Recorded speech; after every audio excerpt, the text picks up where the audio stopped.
Oh, well, yeah. I mean, going into the season, from the beginning I knew I wanted to be a state champion. I wasn't so sure about my 200, the individual 200 freestyle. I wasn't so sure if I could get first in that, but I knew in the 500 I'd have a really good chance. And then when the results came out, I was seated first in both of them for prelims. So I mean, that was really exciting. And then I swam prelims and got seated first in finals again the next day. And yeah, I swam in finals and got state champ. So it was I guess it was kind of expected, but again, you don't really know what to expect in a race. You know, anything can happen. The people below you could come up and surprise you. You could surprise yourself going a little bit slow. So yeah, I was prepared for anything. So going to state as a freshman, I guess it's really good, and even though I didn't place that well, I guess, but it was really an eye opener of how fast everybody really was, and how good you really had to be to get there. I think I was really lucky. It was a really big privilege to be able to swim with Lucas, Tom, and Casey at state, and John. Yeah, being on the relay with them, like it was a really big privilege.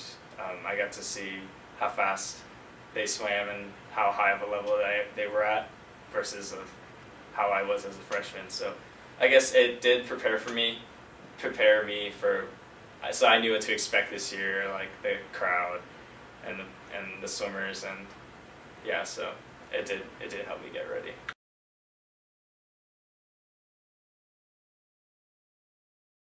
Well, so club swimming is all year round. Yeah. So and in the summer it's long course season. So rather than 25 yards, it's like a 50-meter pool. It's an Olympic-sized pool. I was out for like maybe the last month and a half, 2 months because of that ankle injury. Yeah, I couldn't do anything. I missed our state meet.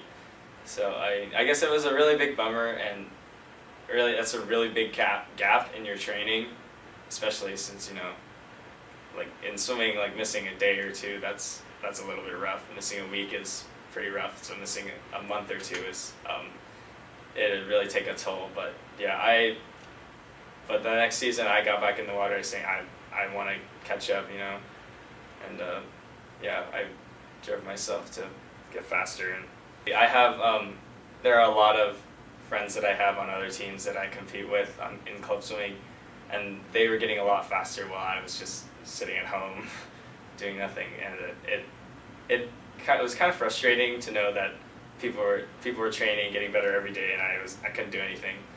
So yeah, it definitely motivated me to train a lot better and swim a lot faster this season.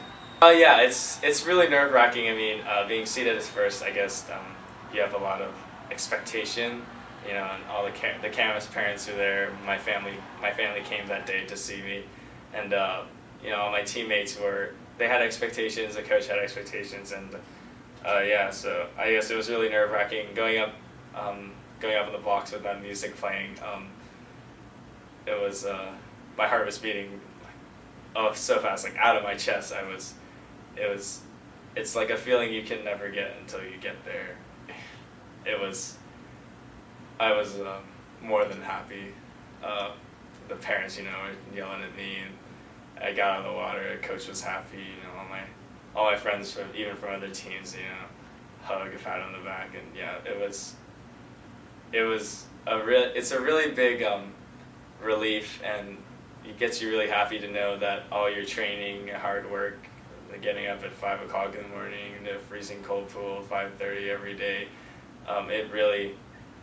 it's worth it.